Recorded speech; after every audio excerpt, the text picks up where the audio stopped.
और 21वीं सदी के 26वें साल में यह बात चीन के कर्जदार और गुलाम पाकिस्तान पर सटीक बैठती, जिस पर एक बार फिर सर्जिकल स्ट्राइक होने वाली। महज महीने भर बाद पाकिस्तान बूंद बूंद पानी को तरसने वाला है। पहलगाम टेरर अटैक के बाद भारत ने तकरीबन 7 दशक पुराने सिंधु जल समझौते को ठंडे बस्ते में डाल दिया था। अब पाकिस्तान को कम ही सही लेकिन पानी मिल रहा था। लेकिन अब ऑपरेशन सिंदूर के 10 महीने बाद पाकिस्तान पर पहली वाटर स्ट्राइक होने वाली। रावी नदी का पानी पाकिस्तान नहीं जाएगा, बल्कि देश के किसानों के काम आएगा, क्योंकि रावी नदी पर बन रहा शाहपुर कंडी डैम करीब करीब पूरा हो चुका है और मार्च में डैम को पूरी तरह शुरू करने की तैयारी। इसलिए पाकिस्तान अभी से आंसू बहाने लगा है। हिंदुस्तान की ताकत और काबिलियत को विस्तार से बताती यह सुपर एक्सक्लूसिव रिपोर्ट देखिए।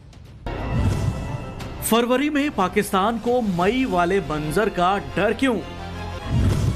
पाकिस्तानियों को क्यों फिर से जंग का खौफ सता रहा है?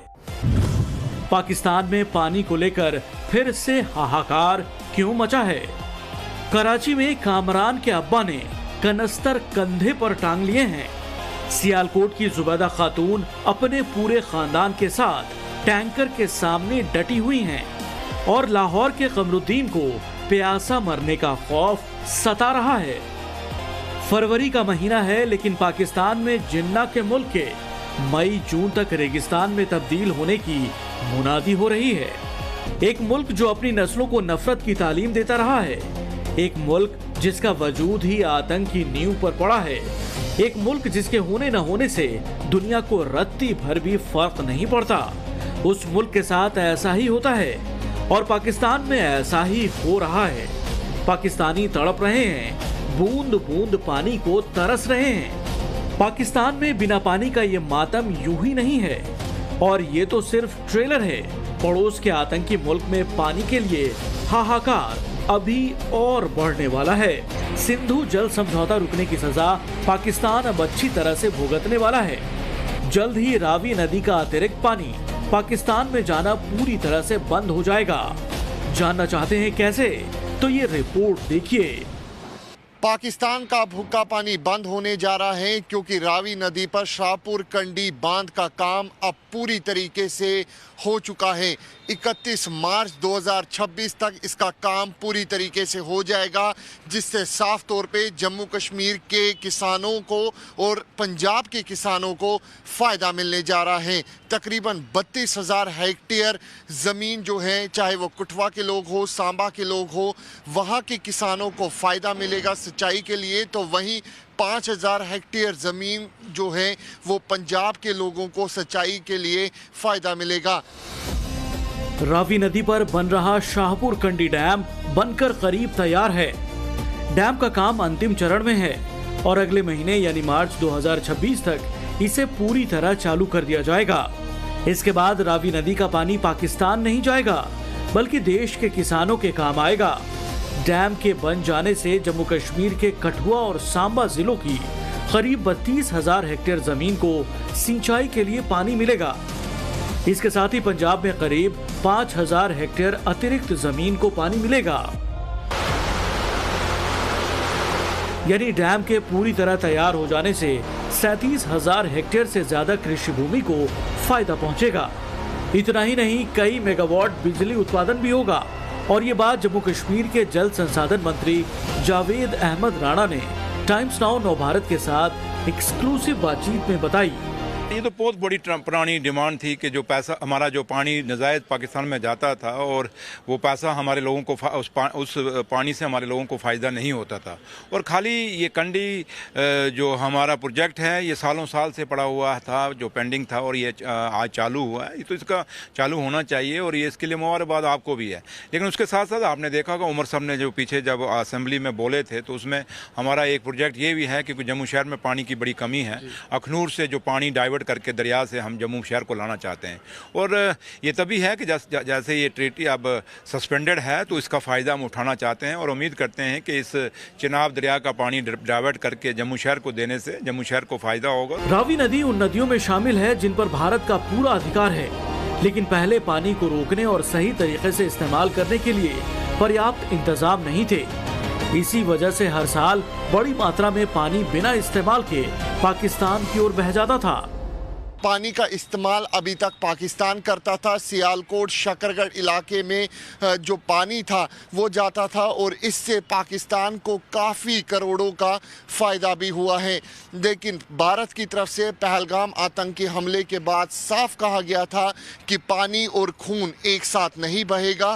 पानी और खून भी एक साथ नहीं बह सकते। पाकिस्तान के पहलगाम वाले पाप के बाद ही भारत ने साफ कर दिया था, कह दिया था कि पानी और खून एक साथ नहीं बहेगा, और अब इसका पक्का इंतजाम हो चुका है।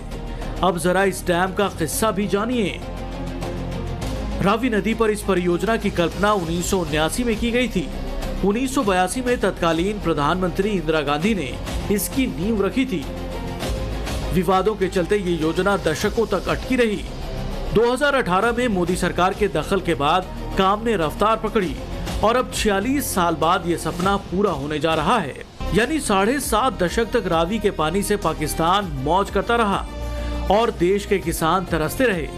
लेकिन अब भारत अपने हिस्से के पानी का पूरा इस्तेमाल कर पाएगा और पाकिस्तान बस मुंह देखता रहेगा। और ये काम कैसे हुआ ये भी समझिए। इस प्रोजेक्ट का काम 2001 में शुरू हुआ था, लेकिन 2018 में प्रधानमंत्री नरेंद्र मोदी की हस्तक्षेप के बाद इसको राष्ट्रीय मिशन मोड पर लाया गया और पूरी तरीके से तेजी से इस काम को किया गया। लेकिन अब पूरी तरीके से जो रावी नदी का पानी था वो पाकिस्तान की तरफ जा रहा था, लेकिन अब शाहपुर कंडी बांध जो है वो पूरी तरीके से तैयार हो चुका है। मार्च के आखिरी तक ये जो काम है वो पूरी तरीके से हो जाएगा और जो पानी है रावी नदी का वो जम्मू कश्मीर के किसानों को और साथ में जो पंजाब के किसान हैं उनको इससे ज़्यादा फ़ायदा मिलेगा। युद्ध स्तर पर ये काम चल रहा है और बहुत जल्दी ही हमें ये इसका फ़ायदा होने वाला है। ये परियोजना जो है सिरे चढ़ रही है और मैं इस काम के लिए मोदी सरकार को बहुत बहुत बधाई और बहुत बहुत शुभकामना देता हूँ। कई वर्षों से ये जो प्रोजेक्ट है ये ठंडे बस्ते में पड़ा था।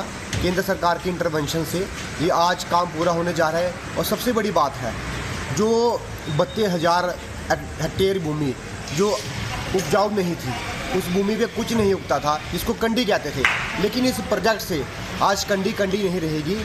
हजारों हमारे जो किसान हैं उनको फ़ायदा मिलने जा रहा है। और 17 वर्ष में लगभग 60 वर्ष इस देश में कांग्रेस का शासन रहा है। कांग्रेस की सरकारों ने कभी भी इस प्रोजेक्ट की ओर नहीं देखा। ये मोदी सरकार जब से पावर में आई है, ये जो प्रोजेक्ट है शाहपुर कंडी प्रोजेक्ट है, इसका सबसे बड़ा जो फायदा है हमारे कंडी क्षेत्र को मिलेगा। यहाँ सिंचाई, उनकी जो भूमि थी वो बंजर थी, उसके बाद अब उनको सिंचाई मिलेगी। साफ है कि मार्च के बाद पाकिस्तान की प्यासा मरने की नौबत आने वाली है। इसलिए फरवरी के महीने में ही पाकिस्तानियों ने टेसुए बहाने शुरू कर दिए हैं। पाकिस्तानी अब नमक ही खाएंगे क्योंकि पानी तो मिलने से रहा। इसीलिए पाकिस्तानी दुनिया से गुहार लगा रहे हैं, सिंधु समझौता बहाल करने की भीख मांग रहे हैं। वैसे ये समझौता है क्या, इसे भी समझिए। पंडित नेहरू ने 1960 में पाकिस्तान के कराची में सिंधु जल समझौते पर साइन किया। समझौते के जरिए सिंधु नदी का 80% पानी पाकिस्तान के हवाले कर दिया गया। एक्सपर्ट्स की सलाह को दरकिनार कर पंडित नेहरू ने पाकिस्तान की लगभग शर्तों को माना। इस शर्त पर भी साइन कर दिया गया कि इस समझौते में कोई बदलाव नहीं किया जा सकता, जबकि ऐसी शर्त किसी संधि में नहीं होती। नेहरू यहां तक मान गए कि नदियों पर बने बांधों की गाद भी पाकिस्तान से पूछे बिना नहीं हटाई जाएगी। पाकिस्तान इन नदियों से नहर निकाल सके, भारत के खजाने का मुंह भी उन्होंने खोल दिया। पाकिस्तान इसके लिए 62 करोड़ पौंड चाह रहा था। नेहरू जी ने 83 करोड़ पौंड दे दिया, करीब 30% ज्यादा। स्क्रीन पर सिंधु जल समझौते का वही दस्तावेज अभी आप देख रहे हैं। इसमें 62 करोड़ पौंड की रकम का जिक्र आपको दिख रहा होगा। दरियादली दिखाते हुए नेहरू जी ने 83 करोड़ पौंड दे दिए। आज की तारीख में जो 5,500 करोड़ रुपए के बराबर है, ये वो रुपए थे जिसे अगर तब जम्मू कश्मीर में नहरों का जाल बिछाने पर खर्च किया जाता तो 60 के दशक में ही जम्मू कश्मीर के किसानों की कमाई 2 से 3 गुना बढ़ जाती। पंजाब, हरियाणा से लेकर राजस्थान तक किसानों का भला हो जाता। दूसरी बात ये कि समझौते की आड़ में भारत के हर प्रोजेक्ट पर पाकिस्तान अड़ंगा लगाता रहा। सिंधु जल समझौते के रद्द होने के बाद इस्लामाबाद के सभी नाकारा हुक्मरान एक सुर में गा रहे थे कि पानी की जगह खून बहेगा, मिसाइलें चलेंगी, जंग होगी, वगैरह वगैरह। लेकिन अब आतंकी मुल्क की सारी हेकड़ी हवा हो चुकी है। पाकिस्तानी पानी की भीख मांग रहे हैं। पाकिस्तानी भी जानते हैं और मानते हैं कि इस्लामाबाद में बैठे शरीफ खानदान हो या फिर रावलपिंडी वाला मुल्ला मुनीर, किसी से कुछ नहीं होने वाला। पड़ोस का आतंकी मुल्क बूंद बूंद को तरसने वाला है, क्योंकि हाल ही में जम्मू कश्मीर में एक और हाइड्रो पावर प्रोजेक्ट को मंजूरी मिल गई है। किश्तवाड़ में दुल्हस्ती प्रोजेक्ट के सेकंड फेज को मंजूरी मिल चुकी है। इस प्रोजेक्ट के जरिए 260 मेगावाट बिजली बनेगी। इससे पहले सावलकोट हाइड्रो पावर प्रोजेक्ट को भी मंजूरी दी गई थी। ये दोनों प्रोजेक्ट चेनाब नदी पर बनाए जाएंगे। इसके बाद भारत अब एक और प्रोजेक्ट पर काम आगे बढ़ाने जा रहा है। झेलम नदी पर वुलर बैराज, जिसे तुलबुल नेविगेशन प्रोजेक्ट के नाम से भी जाना जाता है, उस प्रोजेक्ट के काम में अब तेजी लाई जाएगी। सिंधु समझौते की वजह से यह प्रोजेक्ट पिछले 40 साल से अटका हुआ था। हम इस समय सोपोर में हैं और तस्वीरों के माध्यम से मेरे सहयोगी शफीक आपको दिखाएंगे ठीक वही जगह जहां पर इस वुलर बैराज का काम आज से करीब 4 दशक पहले शुरू हुआ था, लेकिन इंडस वाटर ट्रीटी के होते हुए कई बार इस प्रोजेक्ट को रोक दिया गया। सबसे पहले काम शुरू हुआ था 1984 में, और 1984 में तब की सरकार ने वुलर बैराज का काम शुरू किया था ताकि झेलम नदी के अंदर पानी की लेवल हमेशा से बरकरार रहे और ख़ास तौर पर वुलर लेक में पानी रहे। क्योंकि जो आप तस्वीरें सामने देखेंगे ये वुलर लेक है, जो कि एशिया का सबसे बड़ा लेक है। मानसून में इस लेक का जो एरिया है वो तकरीबन 200 स्क्वायर किलोमीटर तक चला जाता है, और सर्दियों में इसका जो एरिया है वो 20 से 30 स्क्वायर किलोमीटर तक रह जाता है। तो पानी को रेगुलेट करने के लिए वुलर बैराज प्रोजेक्ट की शुरुआत हुई। वुलर डैम का निर्माण साल 1984 में शुरू हुआ था, लेकिन 1989 में पाकिस्तान परस्त आतंकवादियों की करतूतों से काम रोकना पड़ा था।